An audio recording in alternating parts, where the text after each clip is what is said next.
శ్రీమాత్రే నమః. ఈరోజు వీడియోలో చాలామంది అడిగేది ఏంటిదంటే మేము అమ్మవారు వచ్చే ముందు గొంతులో ఏదో పట్టేసినట్లు అవుతుంది, అంటే గొంతులో నుంచి మాట బయటికి రావడం లేదు, గొంతులో కొంచెం నొప్పిగా అనిపిస్తుంది అని చాలామంది కామెంట్స్లో అడుగుతున్నారు కదా. అయితే నిజంగానే కొత్తగా దేవుడు వచ్చే వాళ్ళకు తొందరగా వాక్కు రాదు కదా. అయితే వాక్కు చాలామంది మాకు అమ్మవారు వస్తుంది వాక్కు వస్తలేదు, అమ్మవారు వస్తుంది వాక్కు వస్తలేదు అని అంటున్నారు కదా. అయితే వాక్కు అంత తొందరగా ఎవరికి రాదు, దానికి కొంచెం టైం పడుతుంది. ఎందుకంటే మన వాక్కు రావాలి అంటే మన వాక్శుద్ధి అనేది పెంచుకోవాలి, అంటే మనము మౌనంగా ఉండి ధ్యానం చేసే స్టేజ్కి రావాలన్నమాట. అంటే అలా చేస్తే తొందరగా వస్తుంది. అందుకే నేను చాలామందికి చెప్పేది ఏంటిదంటే ఈ జపం కానీ ధ్యానం కానీ చేయండి, తొందరగా బయటకు వస్తారు. అంటే మనకు దేవుడు ఎవరు వస్తున్నారో వాళ్ళు తొందరగా వాకులు అనేది బయటికి ఇస్తారు. లేదనుకోండి ఈ గొంతు వరకు వచ్చి ఆఫ్ చేస్తారు, అంటే మాట అనేది గొంతు వరకు వస్తుంది, ఏదో గొంతులో తట్టుకున్నట్లు అవుతుంటుంది, బయటికి రాదు.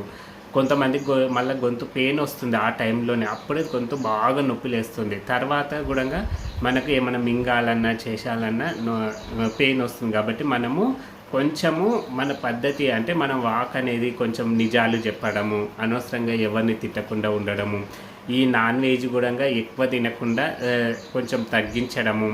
మేము మరీ నాన్ వెజ్ మరీ బంద్ చేయమని చెప్పట్లేదు, కాకపోతే తక్కువ తినడము.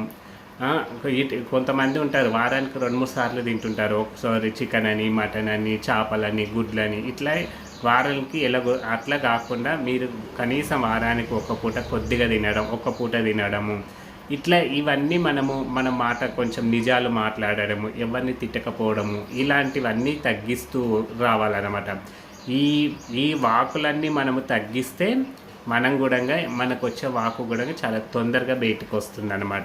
వాక్ అనేది తొందరగా వస్తుంది. కాబట్టి ఏదైనా మన చేతుల్లోనే ఉంటుంది. మనం ఎంత నీతి నిజాయితీతోటి మంచి నియమాలతోటి ఉంటామో మనకు దేవుడు కూడా ఎలాంటి మనకి ఇబ్బందులు కలగకుండా, కొంతమందికి బాడీ పెయిన్స్ వస్తుంటాయి కదా, మంగళవారం శుక్రవారం రాగానే అలాంటి పెయిన్స్ ఏమీ రాకుండా మనకు సంతోషంగా దేవుడు అనేది బయటపడతాడు. వాకులు కూడా తొందరగా వస్తాయి అన్నమాట. అందుకే చూడండి, అందుకే మీకు ఒకవేళ ఇలా జరుగుతుంది అనుకోండి, మాకు రావట్లేదు అన్నప్పుడు మీరు మంగళవారం శుక్రవారము అమ్మవారి దగ్గర ఒక నిమ్మకాయ పెట్టండి. మీకు ఏ దేవుడు వచ్చినా సరే, మల్లన్న స్వామి, పోషమ్మనో మైసమ్మనో ఎల్లమ్మనో ఎవరో ఒకరు వస్తుంటారు కదా, మీకు గొంతులో మాకు ఇరుక్కుంటుంది అంటే వాకు బయటికి పడట్లేదు, గొంతులో నొప్పులేస్తుంది, ఏదో తట్టుకున్నట్లుందా అనుకున్నప్పుడు మీరు పూజకు ముందే కూర్చుంటారు కదా, కూర్చున్నప్పుడు ఆ దేవుడి దగ్గర ఒక నిమ్మకాయ పెట్టి మీరు జపమో ధ్యానమో చేస్తుంటారు కదా, ఆ గొంతులో అది ఇరుక్కున్నట్లు అనిపిస్తే ఆ టైంలో మీరు ఆ నిమ్మకాయ తీసుకొని తినేసేయండి. ఆ నిమ్మకాయని అలాగనే మీరు తిన్నారనుకోండి, మీకు గొంతు అనేది సాఫ్ అవుతుంది. అంటే ఆ టైంలో దేవుడు వచ్చే టైంలో మనం ఒక అమ్మవారి దగ్గర దేవుడి దగ్గర పెట్టిన నిమ్మకాయని మనము మింగి తిన్నామనుకోండి, అది సాఫ్గా అవుతుంది, మాట అనేది బయటికి రావడానికి అవకాశం ఉంటుంది. ఇట్లా రోజు చేయకండి, మంగళవారం శుక్రవారమే చేసుకోండి. మీరు ఇట్లా తినండి, మీకు తొందరగా అంటే గొంతు అనేది నొప్పి లేవదు, గొంతులో ఇరుక్కున్నట్లుంటుంది, అది ఉండకుండా మాట అనేది తొందరగా బయటికి అనేది పడుతుంది అన్నమాట. అయితే ఈరోజు ఇంకొక ఏంటంటే చాలా ఇంపార్టెంట్ అయిన విషయం, మీకు ఎవరైనా సరే ఈ శివశక్తులు కానీ కొత్తగా దేవుడు వచ్చే వాళ్ళకు మాకు అంటే కొంచెం నరదృష్టి ఎక్కువగా ఉంటుంది. ఎందుకంటే వీళ్ళకు ముఖం అనేది కలగొడుతుంటుంది. ఎప్పుడే ఒక దేవుడు పై మీదకి వచ్చే ముందు ముఖము అమ్మవారి రూపం లాగా, లేకపోతే ముఖం చూడంగానే ఏదో ఉట్టి పసుపు కలర్గా ఇట్లా ఉట్టి పడుతుంది. అయితే వీళ్ళకు దిష్టి దోషాలు ఎక్కువగా తగులుతుంటాయి. కాబట్టి ఇంకెవరైనా చేస్తున్నారో ఇవన్నీ అనుకో, మన ఇంటి పక్కల అమ్మ వీళ్ళకి దేవుడు వస్తే బాగుపడతారో అని ఏదో చేస్తుంటారు కదా.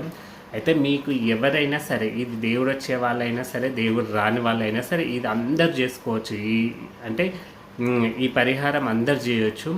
మీకు ఎవరైతే ఒక వ్యక్తి మీద మాకు అంటే పలానా వ్యక్తి మాకు ఏదో చేస్తున్నాడు అని నమ్మకం ఉందనుకోండి, మీరు ఆదివారం ఏం చేయండి అంటే సాయంత్రం పూట లేదా ఉదయము అంటే మీరు స్నానానికంటే ముందు లేదా సాయంత్రం అన్న చేయండి, మీ ఇష్టం, ఎప్పుడు వీలైతే అప్పుడు ఒక నిమ్మకాయ తీసుకొని ఆ నిమ్మకాయ మీద అంటే ఈ పెన్నుతోటి దేనితోటి ఒక తోటి మీరు అతని పేరు నిమ్మకాయ మీద రాసి మీ చేతిలో పట్టుకొని మీరు కాళీమాతను తెలుసుకోండి, అమ్మ కాళీమాత లేదా దుర్గామాత లేదా కాలభైరవుడు, ఇట్లా ఆ నిమ్మకాయని ఎడమ చేతిలో పట్టుకొని ఏ, మీరు లేదా పరమేశ్వర్ని ఎవరినో ఒకరిని మీ కుల దైవాన్ని ఎవరినైనా సరే ఈ శక్తి మాతలనే మనము తలుసుకోవాలన్నమాట. అయితే ఇప్పుడు వరాహి మాత ఇట్లా ఎవరైనా సరే పలానా వ్యక్తి మాకు ఏదో చేస్తున్నాడని నాకు అంటే నాకు అతని మీద నమ్మకం లేదు, అతడు ఏదో చేస్తున్నాడని నాకు డౌట్గా ఉంది అని మీరేం చేయండి అంటే మీరు అమ్మవారికి సంకల్పం చెప్పుకొని ఆ నిమ్మకాయను కింద వేసి మీరు ఎడమ కాలుతోటి దొక్కి వెనక్కి ఇసిరేసేయండి. ఇలా ఆదివారం చేస్తున్నారనుకోండి, మీకు ఆ వ్యక్తి నిజంగా ఆ వ్యక్తి మీకు ఏదో చేయాలంటే ఆ వ్యక్తి బలం అనేది హీనించిపోతుంది. ఆ వ్యక్తిని మనం ఒక్క మాట అనని అవసరమే లేదు. మనం ఎందుకంటే ఏ దేవునికో ఒక దేవునికి చెప్పుకున్నాం కాబట్టి ఆయన్నే చూసుకుంటాడు కాబట్టి మళ్ళీ ఆయన్ని ఇట్లా అట్లా అని అనకూడదు. మీకు నిజంగా ఆ వ్యక్తి నుంచి మీకు అపాయం ఉందంటే మీరు ఆదివారం రోజు మీకు స్వప్నంలో ఆ వ్యక్తి రూపాలు కూడా మీకు కనిపిస్తాయి. ఏ విధంగా చేస్తున్నాడో అంటే ఏం చేయాలనుకుంటున్నాడో కూడా మీకు స్వప్నంలో తెలిసిపోతుంది అనమాట. మనకు భక్తి ప్రధానం ముఖ్యం.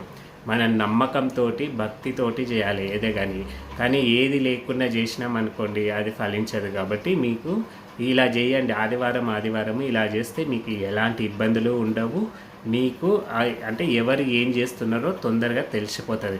లేదు మాకు ఎవరో మాకు తెలియదు అన్న కానీ మీరు ఉట్టి నిమ్మకాయ మీద పేరు రాయకున్నా మాకు ఎవరు ఏమీ చేయకూడదు, మాకు ఎవరు ఏం చేసినా మాకు తగలకూడదు అని కాళ్ళ కింద వేసి తొక్కి వెనకకి ఇసిరేసేయండి. ఇట్లా చేసినా మీకు డౌట్ లేని వాళ్ళు ఎవరైనా ఏమైనా చేయాలన్నా ఎవరు దృష్టైనా మీకు పడాలన్నా తొలగిపోతుంది అన్నమాట. ఇది అద్భుతంగా పనిచేస్తుంది ఈ నిమ్మకాయ తంత్రం. ఇది అందరూ చేయొచ్చు, ఇలా వీళ్ళే చేయాలని కానీ మనకు అంటే ఇలా చేయడం వల్ల కూడా మనకు ఏమవుతుందంటే మనకు శరీరంలో ఉన్నవి ఏ దిష్టి దోషాలు కానీ లేకపోతే ఏమైనా నెగిటివ్ ఎనర్జీలు ఉంటాయి కదా ఇవన్నీ తొలగిపోతాయి అన్నమాట. మనం ఏ దేవుని అయితే తలుసుకున్నామో ఆ దేవుడు మనని వెంబడి ఉండి కాపాడుతాడు అన్నమాట. అందరూ ఆ పార్వతీ పరమేశ్వర్ల అనుగ్రహంతో అందరూ సంతోషంగా ఉండాలని కోరుకుంటున్నాను. జై శ్రీరామ్.